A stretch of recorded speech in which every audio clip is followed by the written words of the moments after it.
Welcome back, Bedroom Super Producers. My name is JT. This is the new version of the podcast, the first video version of our podcast, and I'm very excited because today we're changing things up.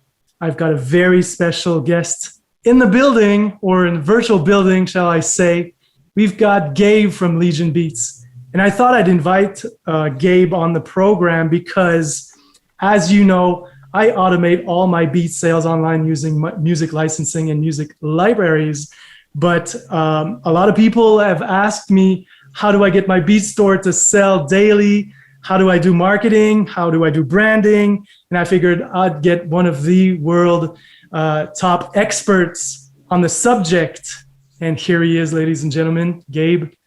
Floor is yours. Why don't you tell us a bit about your story? Because my community might know you, but they might not as well. So tell us a bit about your background, everything that went on behind the scenes prior to you becoming that $1.3 million guy on the beat scene.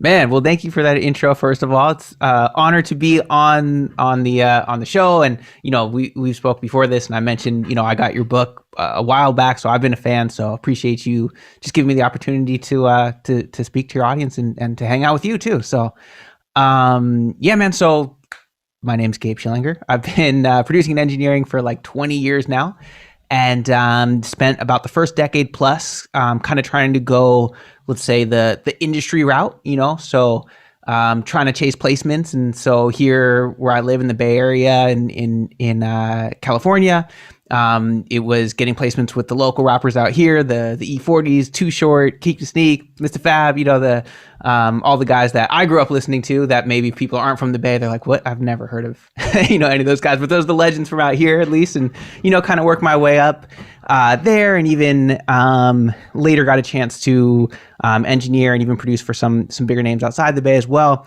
But what was interesting is I had some cool highlights, got to work with, again, some of the rappers I grew up listening to, went to, Oracle Arena where the Warriors used to play, and heard my music there, and heard songs I produced on the radio, on KMEL, the big hip hop station out here, and, all these really cool things. But I realized about 10 plus years in that I was like, you know what?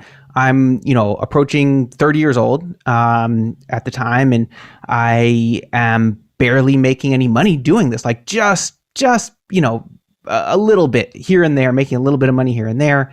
But, was living back at my dad's house and just wasn't feeling good about where I was in my career and really how I was as a person. I wasn't proud of where I was at. I felt like a bum. I'll just say it. I felt like a bum, and I was dealing with anxiety and just feeling bad, just feeling crappy. And so I was like, all right, it's time to give up on this dream. I'll always make music for fun, but let's figure out what my actual career is going to be. And then basically as like a last resort, I was like, let me try this whole selling beats online thing. Which, I think it's changing, but at the time there was like this big division where it was like, you're an industry producer and then you're a cool kid, or you're like an internet producer and then you're lame. Right now, I feel like it's almost kind of flipped, honestly, actually, in a lot of ways, where it's a lot of those industry guys that are now asking me like, hey, could you teach me how to actually make some money? But anyways, so I kind of tried that out and never had any interest in marketing, business, branding, social media, none of that, no interest, nothing. And started just getting into it, and I was lucky enough to come across my first mentor, which is a guy named Adrian, who goes by Anno Domini Beats. Saw what he was doing, and he was, the way that he was selling beats was completely different, and it sort of opened me up to this new world of they call it direct response marketing and funnels, and just all this stuff. And then from there, learned about Russell Brunson, who became another mentor for me, who runs a software company called ClickFunnels, and from there, just learned about this stuff and realized that, hey, this is stuff that's, not only is like, wait, I can actually be good at this marketing and business stuff, but it's actually really fun. And it's a way for me to use my creativity and excitement and all the stuff that I'd always only put into the music. And now I can put it into the marketing side of things. And now not only am I actually making money and getting to continue to do music, but I'm actually enjoying that process as well. So I get to enjoy music, I get to enjoy marketing, and I get to do two things that I find really fun all day. And that more or less is the short version of what got me to here. Yeah. So when would you say, because you mentioned meeting Anno Domini or Adrian, and when would you say was the turning point for you in this internet beat selling game? Because you mentioned you started like everybody else, and then you saw Adrian doing direct response marketing. And so when did it click for you, and what did you do to actually bring those sales to that next level and really build a strong revenue? Yeah, so when I first started, I looked at, okay, well, what is every other producer doing that's selling beats online? And it was basically trying to get, some attention on social media, usually YouTube, right? Posting your beats on YouTube, hoping that a rapper or singer finds that, then having a link in the description of that video that goes to your beat store, and hoping somebody clicks that, goes over to the beat store and buys or releases that beat, right? So that's what I did. That's the model. That's what everybody's doing. And still doing, by the way, now that we're 6 or 7 years past from when I first started. And when I saw Anno Domini, I clicked a link. I remember I was scrolling through Facebook. He had a link to a beat pack or something. I was like, oh, this looks a little different. Clicked on it, and it looked completely different. It didn't look like a beat store. Everybody can imagine what a beat store looks like, because millions of producers have the exact same beat store, right? But I clicked over to this page, and there was a video of him talking, and he was telling his story. And then what he was selling was not just a beat lease. He had put together this offer, this bundle of products and services that really were solving another level of problem for his customer, right? So if it's a rappers and singers, instead of just being like, here's a beat lease, it was like, here's a bundle of beats, and then here's some information about how to promote yourself, and then here's here's an opportunity where you can submit your music, or whatever. There's all these things that he had bundled together in this really unique way, and then the way that the page was laid out, and then from there, if they bought that, there was an opportunity to buy the next thing and the next thing, and all kind of in this very deliberate fashion of here's step 1, here's step 2, here's step 3, that really gives more value to that customer at each step, but also makes him a lot more money, right? And so it's kind of win-win. And I was just like, this is crazy. And then from there, that's when I kind of learned, like, oh, this is what he's doing. He's using direct response marketing, he's using funnels, he's using these different strategies, and then really dove into it from there and started applying that stuff. So essentially, you hacked him. Yeah, that's right. And then what happened next? Did you get in contact with him? Like what? I did. Worked together in MIDI money, but yeah. So at first, I just saw what he was doing and tried to kind of mimic it, and that did okay. But a lot of times, what happens, and that's a good place to start. But you kind of see what's on the surface, right? So eventually, I reached out to him and I said, "Hey, do you do any kind of consulting? Can I pay you for an hour of your time, whatever?" And so then I started paying him for consulting, and then from there, that turned into really seeing what he was doing, applying those things, and then eventually working with him and going from, getting a few beat lease sales here and there, $20-$30 to eventually doing the first 6-figure launch where we did over $200,000 in sales in a week on a $17 beat pack, where it's like, I didn't even think that was possible, right? But because I was applying the strategies that first Adrian had showed me, and then that I was seeing in other industries that just people weren't doing yet in our industry, that's what made that kind of stuff possible. Awesome. So let's backtrack a little bit, because you said a bunch of very important keywords, one of which is an offer. Can you elaborate for our audience, people who just think of leases and single beat sales, what an offer is? Yeah, for sure. So this is something that I learned from Russell Brunson. The difference between an offer and a commodity. Right. So a commodity in this context is basically something that you can get for about the same price just about anywhere. Right. So what would that be, like, milk or gasoline, right? Something like that. And so when you're selling a commodity, there's really only two ways to compete. You can try to compete on price or convenience. Right. So if you're trying to compete on price, maybe you have the cheapest milk or whatever. So somebody's in the grocery store and they're like, well, this one's 50 cents cheaper. I guess I'll buy this, right? Or convenience, right? So when you think about, okay, what gas station you're going to go to, usually it's the one that happens to be on the corner or on the way home, right? It's convenience. So that's the only way to really win selling a commodity. So if you're a producer and you're selling beat leases, I hate to break it to you, but you are selling a commodity. And I know as a producer, it's like, no, but like my beats are, unique snowflakes. Nobody makes beats like me, and they're complete. This is not a commodity. But the reality is there's literally millions of producers. In fact, if you go to BeatStars, they brag that there's 2 million producers on their platform alone right now. So there's at least 2 million. It's probably at least double, triple, I don't know that if you count all the other platforms and stuff like that, right? And like some of them are trash, right? But some of them are really good. A lot of them are. And so I promise that your potential customer, that rapper or singer, has thousands of options to get that same beat lease, and they're probably charging about the same price, right? Somewhere between $20 and $100 or whatever it is for whatever you charge for that beat lease. And now the only people who are winning that game are winning on convenience, right? They're the ones who, when you go into YouTube and you type in Drake type beat, pops up at the top. So that's the model. If you can be ranked number one for Drake type beat, then you can follow that old model and sell a commodity and you can do okay. But for most of us, that's going to be really, really hard to do. That's a tough game to play. And there's a very limited number of slots to really win at that. So instead, what we want to do is, okay, it's really hard to win selling a commodity. Oh, and by the way, you could try to compete on price. You can make your beats 5 cents. It doesn't matter. They're not going to even find you. So it's not going to work anyways, right? And then it's a race to the bottom. So then, okay, what's the alternative? Well, we put together an offer. And an offer means you're putting together a bundle of products and services that are irresistible to your potential customer, right? So you think about that rapper or singer. What can you put together that is like, they feel like I have to give you money, right? Like I need to, like the price that you put on this bundle of products and services is an amount where I want this way more than I want this $47 in my PayPal account, right? Or whatever it is, whatever the amount is. So the way that you do that is you think, well, what other problems can I solve for that potential customer? Or what higher level of problems can I solve? Meaning your audience is a rapper, right? Let's just say, and he needs a beat. Okay, cool. So you can sell them a beat lease. That is a problem that you're solving. Cool. But again, 2 million other producers are doing that at least. So then it's like, okay, well, maybe next level, maybe I can give him 20 beats. I don't know. Then he has a bunch to pick from. Okay, cool.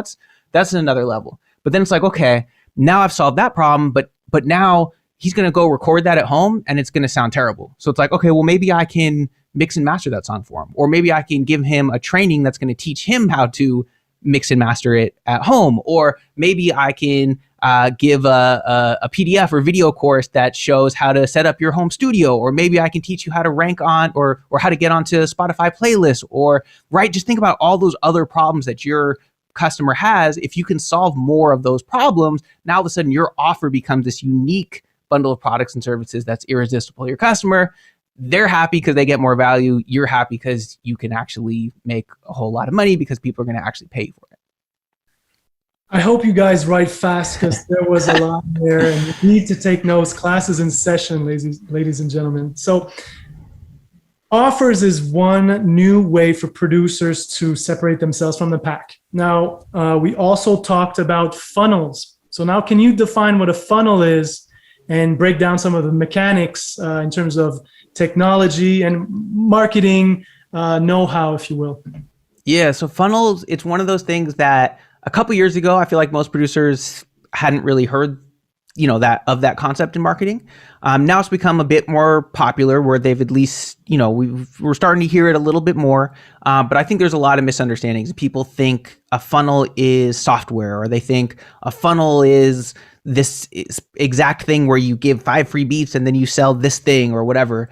The way that I define a funnel is just the customer journey, meaning what are the steps that your potential customer goes from having no idea who you are to knowing you, liking you, trusting you, buying from you, and continuing to buy from you until you have this long-term, mutually beneficial working relationship, right? So everybody has a funnel. If you are posting beats on YouTube with a link to your beat store, you have a funnel.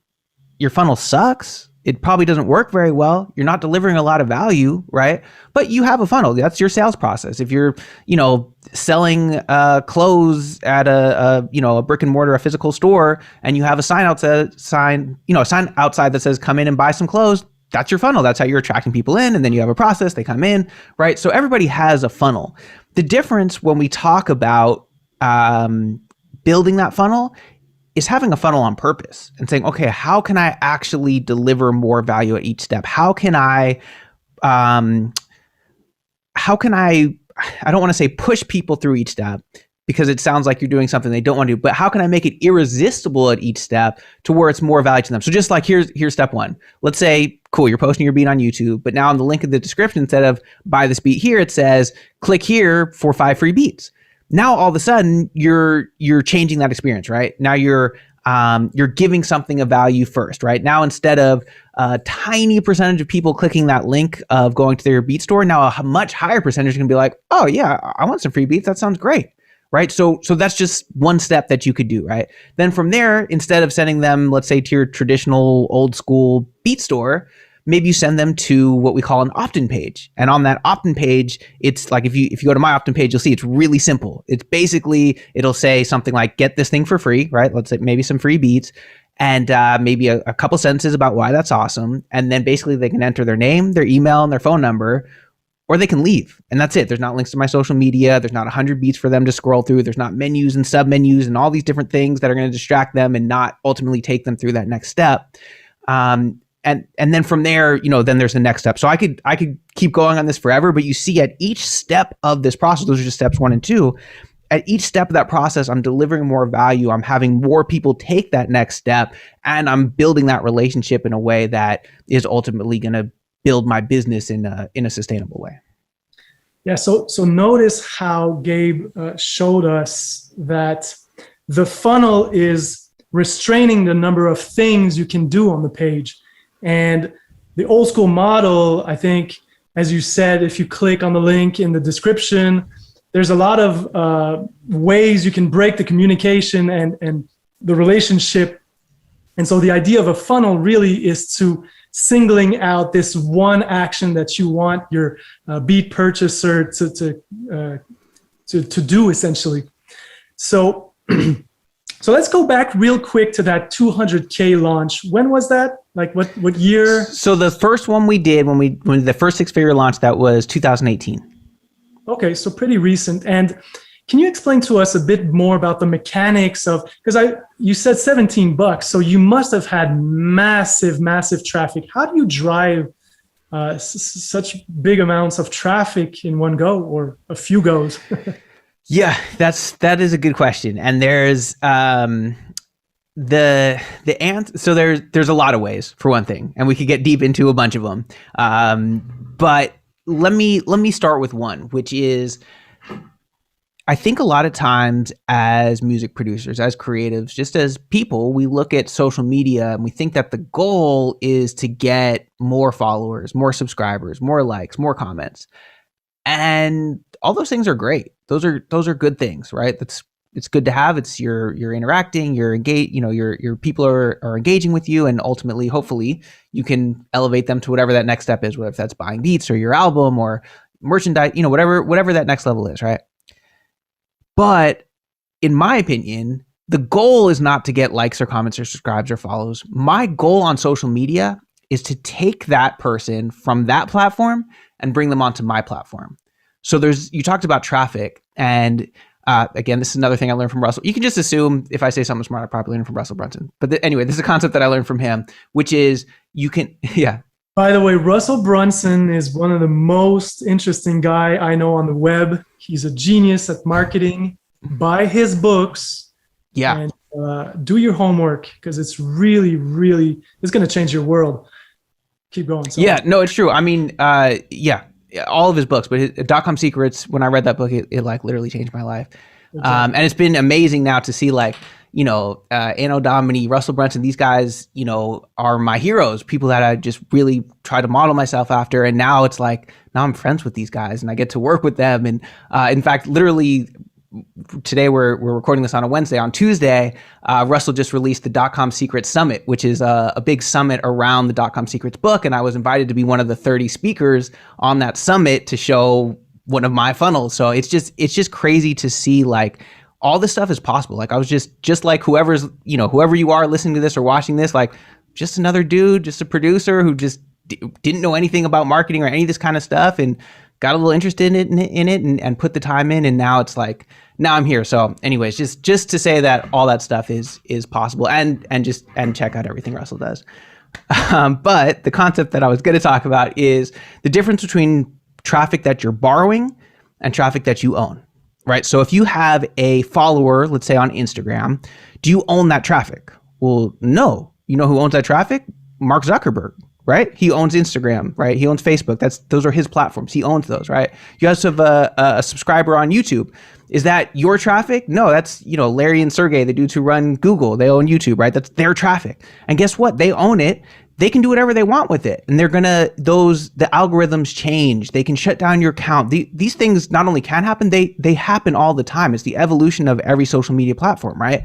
If you spent, years accumulating likes on Facebook, 5 years ago, that felt like a really good idea, because every time you posted on your Facebook page, all of your followers on Facebook would see that post, right? And if you spend all this time and energy and money and effort and whatever, then that was a great idea, because you could post something up there and people would see it, right? And now on Facebook, you post something and about close to 0% see it, right? It's a pay-to-play platform. It happens to be a great pay-to-play platform, but that's a whole nother story. The point is, you don't own that traffic, and the rules are going to change. And so the goal of social media should be to convert that traffic into traffic you own. So how do you do that? Well, we talked about that funnel, right? So we talked about maybe offering something for free and then having somebody opt in, meaning they give you their phone number and or email, right? Now, here's the difference. Once they give you their email or phone number, now you own that traffic. Because guess what? Like, maybe I'm using a service, whatever, ActiveCampaign, something to send out those emails. But if ActiveCampaign shuts me down or they change the rules or whatever, guess what? I can take that email and I can take it wherever I want. I can send it from my own email account. I can, take it to another service, right? I can't do that with my followers or subscribers or likes on social media. And so what ends up happening is, if we only focus on social media and not then converting that into traffic we own, then we can't really divert the traffic the way we want to. So to bring this full circle to your question, how do we drive so much traffic? How are we able to get thousands of rappers and singers that were ready to buy to that offer and then actually end up buying it? It's because we own that traffic. Because I had spent years accumulating those emails, building that relationship with those people through email and text, right? And because I had that, now all of a sudden I can email and text all those guys and say, hey, I have this incredible offer. You guys are not going to want to miss this. Go check it out, right? And I could email them every day if I want. I could text them every day, and they're going to see that nobody's changing the rules on me. So there's a ton of different ways that we drive traffic, but ultimately that's how I like to think about, how can I own that traffic? That's one of the most important things. So then you didn't do any paid advertising for that specific launch? Oh, we did. So that's the thing, is we really combined a lot of things. So we did paid advertising, absolutely. We did affiliate marketing. We did what else? Certainly, our own list and even posting content on social media. So we did a combination of things. But I will say that the most important was having that list. But yeah, absolutely. We did, Facebook and Instagram ads for sure. That's been a big source of traffic for us. But even for the most part, when we do those ads, we're usually not just sending them to a sales page or a store. We're almost always sending them to an opt-in, so that we, again, I paid, whatever, Mark Zuckerberg, $2 for somebody to click over here. But instead of paying that $2 and hoping that they buy, I'm going to pay that $2. They click over, they enter their name, email, and phone number. And now maybe they don't buy right away. But guess what? Now I own that traffic. Now I can build that relationship. And maybe a year later, now I've acquired this list of hundreds of thousands of potential artists. That's when the process really starts to work. So it's about, how do I divert that traffic, whether if I'm paying for it or it's organic or it's an affiliate or any other number of ways that it's coming in. My goal is always to own that traffic. Yeah. And notice, people at home, how even when Gabe is paying for those ads, the end goal is, like you said, not to get necessarily the sale, but to get new leads. So anytime he pays for ads, correct me if I'm wrong, but essentially you're putting people on your list each and every single time. I would say, yeah. I mean, always exceptions to the rule, but I'd say about 95% of the time, that is the idea. Yeah, there might be certain situations where, just to give an idea is, okay, maybe now I've started to acquire this traffic, right? But now I want to target the people who are already on my email list, or I want to target, and just hit them from another angle, right? Maybe they are opening those emails or whatever. Maybe they're not, but I can also show ads to those people, right? So maybe now they're already on my list. So maybe that particular paid ad is going straight to the sales page. So there's ways that you can play with it, but ultimately the important thing is for sure, how do you own that traffic? And I think that that's one of the things that creatives, producers, probably most businesses really are missing. That's really the value of your business, is your list. That's really it. Like, the stuff you have, again, like, hate to break it to you, is really not the thing that's most valuable, right? It's really not. You think about, why did Mark Zuckerberg offer to buy Snapchat for, I think it was like $1 billion a few years ago? It's not because he doesn't have the best, software engineers on the planet who can copy their technology in a minute, which, by the way, is what he just ended up doing it. It's because of the list, because they already had that user base, and he just wanted that user base, right? The technology is not the thing that's valuable. It's the list. So he ended up just copying the technology, and it worked out fine for him. But that's the value of your business. It's not your beats. It's not your products. It's the list and the relationship that you have with those customers. Same with Instagram, same with WhatsApp, all of these things. So yeah, does BeatStar offer a newsletter or mailing list service in there? Does BeatStars? They have integrations with, I believe, I think it's like Mailchimp and maybe Aweber. So they have some limited functionality that is very specific, right? So it's better than nothing. I'll put it that way. You can't control it, right? You can't create that opt-in page the way you want it to. You can't have step 1 be this, step 2 be this. But I believe they have some kind of, rudimentary integration, at least, where, at least as a start, you can hope somebody puts their email in there and at least start to build that list if you're not ready to actually create your own platform yet. But it's a footer type feature there, super hidden. Yeah, something like that. Yeah. Okay, so, all right. Before we dive into your new business ventures, I would like you to offer like the few first steps for a producer who wants to up their marketing game. We talked about email lists. What else is there to do?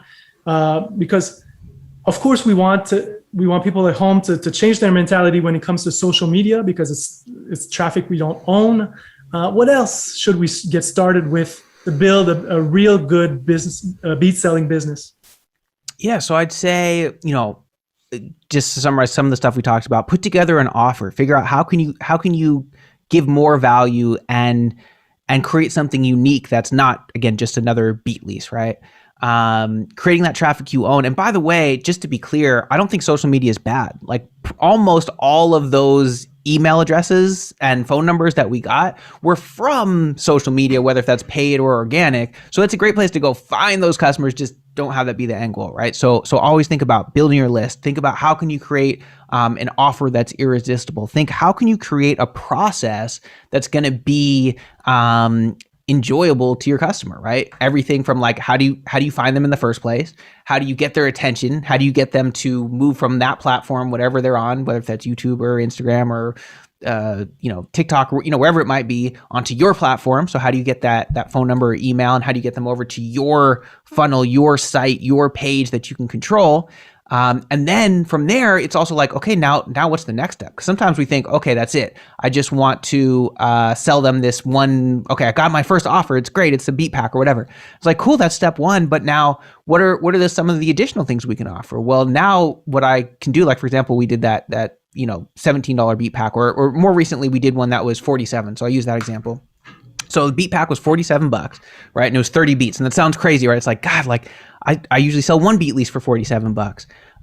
But again, would you rather sell, 10 beat leases for $47 each? Or would you rather sell, 1,000 beat packs of 30 beats each for $47? I know which one I would rather do. So it's right. The math works out a little better.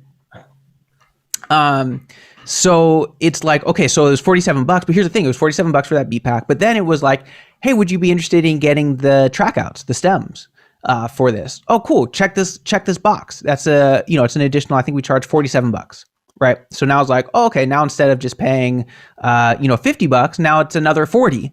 Right. So now they're spending $90. And then there's another little checkbox that says, hey, what you're getting with this is our basic license. So that means you can sell this certain number of copies. That means you can do these certain things with it. But how would you like to have an unlimited license where you can get as many streams and plays? You can profit as much as you want from the songs that you make from this.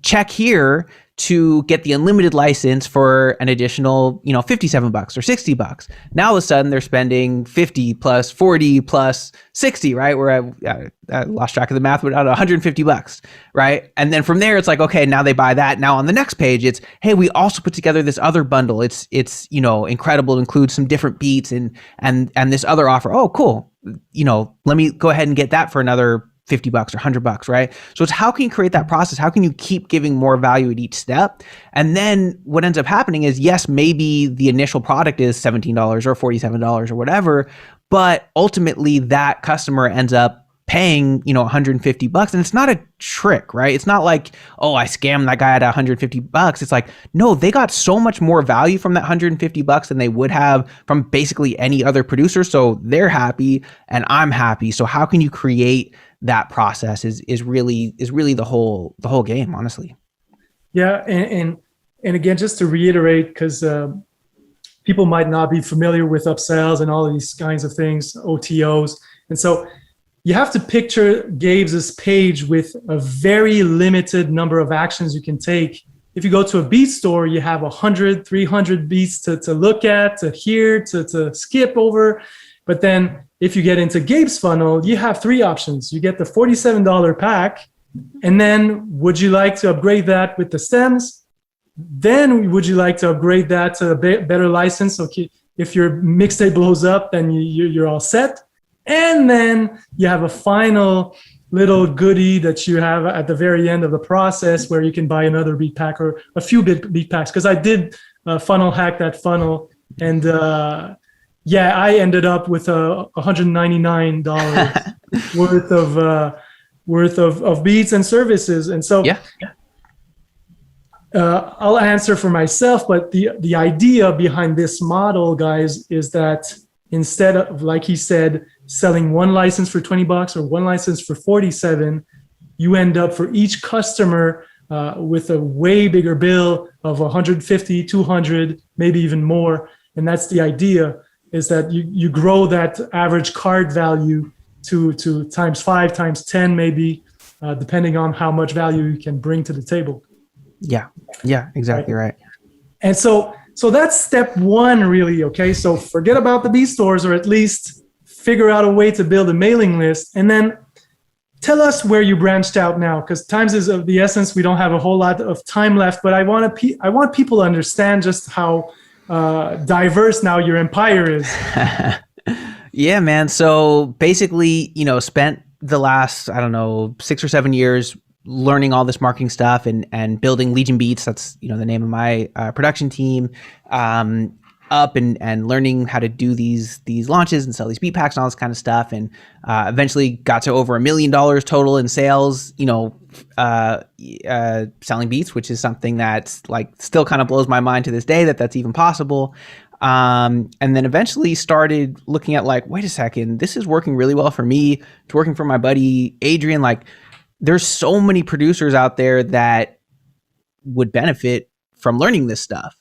And there's a big opportunity there. Nobody's teaching this. There's just, you look at almost all of the let's say the influencers or the gurus or whatever that are talking about selling beats, at least up until recently, all they were talking about was, well, here's how to get more YouTube views so that you can send more people to your beat store. Here's how to do that old model better, right? So maybe you could get 5% better at that old model that doesn't work, but that still kind of sucks, right? So maybe we could teach them this new model.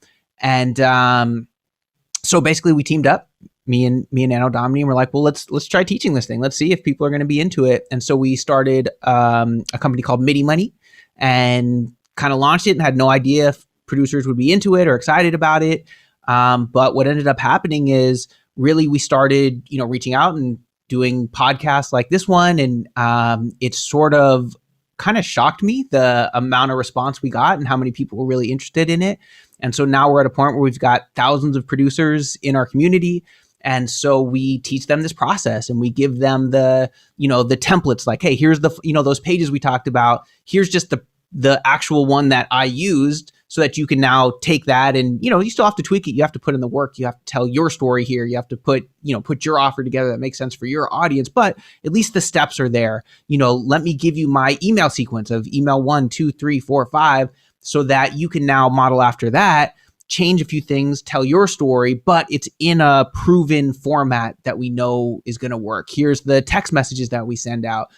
Here's this community where we can all help each other. Here's some live coachings that we can keep each other accountable and keep things going. So this community, this thing has just been growing and growing. It's been really cool to see that that's kind of been, still definitely going strong on the Legion Beat side, but the MIDI money stuff is kind of where my heart is more, where it's kind of, there's just something, there's a certain level of, what's the word? Certain level of like accomplishment and achievement that you can do yourself, right? And that's awesome. And it's really fun. It's like, oh my God, we made this money and cool. And now I'm, at a point where I'm, pretty financially, doing pretty good. And that's great. And that feels good. But then at a certain point, it becomes even more fulfilling to get those results for other people, right? It's like, I know I'm good, I'm fine. But now, like, seeing our students and be like, oh my God, like this dude did a 6-figure launch that we taught this process to.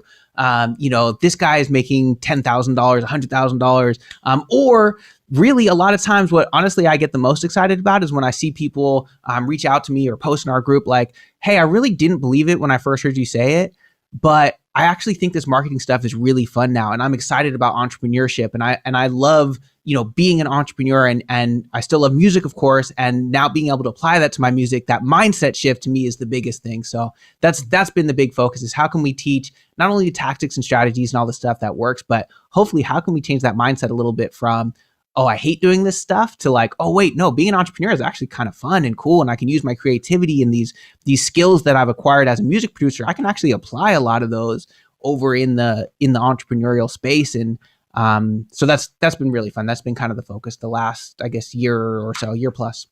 Okay. Anything else you got cooking besides the Legion Beast, the MIDI money? Oh man, so we've got a lot going on within those two umbrellas. I've also got so one of the types of funnels that I've been doing is sort of a contest style, like a viral contest.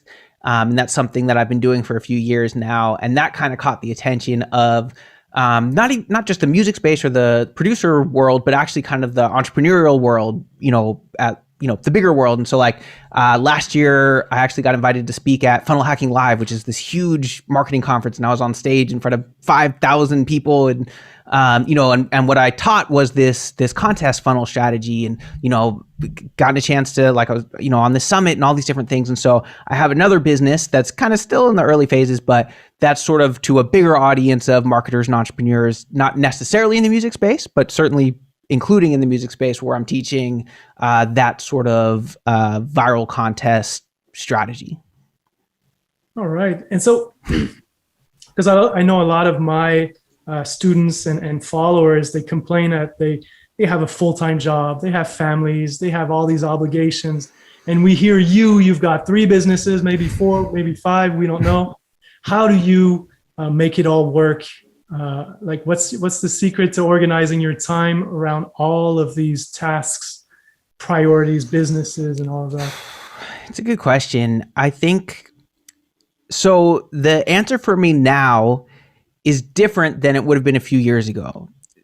So the answer for me now is that I have a big team and they're amazing. And I have processes and systems in place. How many people? Gosh, I guess our core team is about 10, but if you include all the independent contractors and producers, and then, I don't even know. It's probably closer to 30. But as far as like, internal sort of pretty much full time, I think it's about 10. But we didn't magically start there. So I always get nervous. Like, I don't even really want to say that, because I know if I heard that 5 years ago, I'd be like, well, that's just completely out of reach. That doesn't even apply to me. It doesn't even make sense. So the thing to get there is start thinking about, how do you systemize things, right? What's the system that you can put in place? How can you create leverage, right? Everything is about leverage, meaning, leverage is like, if you think about, you have like a nut, right? Like that you're trying to unscrew, right? So if you try to do it with your hand, it's going to be really, really hard. But if you get a wrench, now you've got some leverage, right? And then if that wrench is like really long, now you've got a lot of leverage, right? So all of a sudden your same arm, same hand is way stronger, right? So how can you apply that leverage? The answer is you do it through systems. So those systems can involve software, it can involve people. And really most important is it's just having a process in place. So what is my process? So I started processing everything. Okay. So what's my process? What's my system for posting beats? Well, man, I know I got to post them on my beat store. I want to post them on YouTube. I want to post a clip on Instagram. I want to do all these things. So let me try to systemize this. Okay. Let me create a process. Okay. This is what I do every time. Let me see, what can I automate into software that will start to do some of this for me? What can I maybe start to delegate? Maybe I can go on to Fiverr or Upwork and pay somebody, a small amount of money relatively that, is good for them, that's going to allow them to do this thing. And now all of a sudden I'm using that leverage of this process and software and people in order to accomplish more. There's just no way I could do everything I'm doing now on my own. But as I systemize those things, that's what gives me the leverage to continue to be able to grow. And it's something you must be doing every day, improving incrementally so that you get more and more control.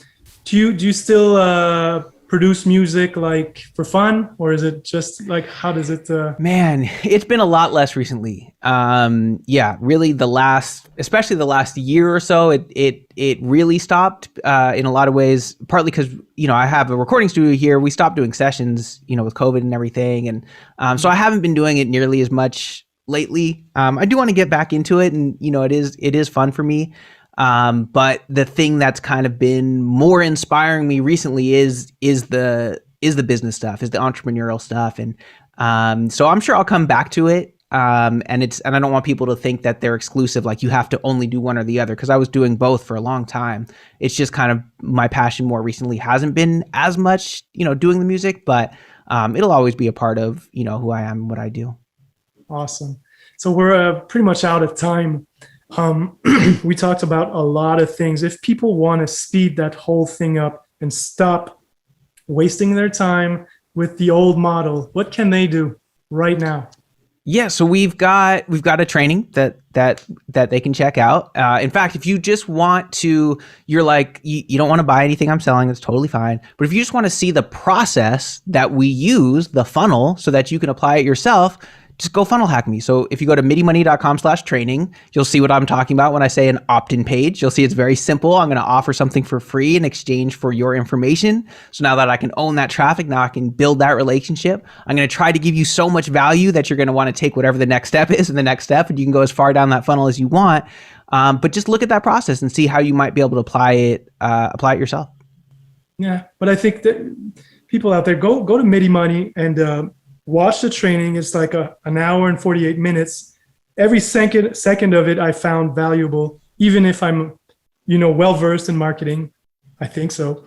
And I would urge you to consider getting that producer funnel. Is that the name of the flagship course? Yes, Producer Funnel Secrets is the name of our program that, includes the templates and the coaching and, all basically everything that we could possibly put together to make this process as easy as possible for producers. That's called Producer Funnel Secrets.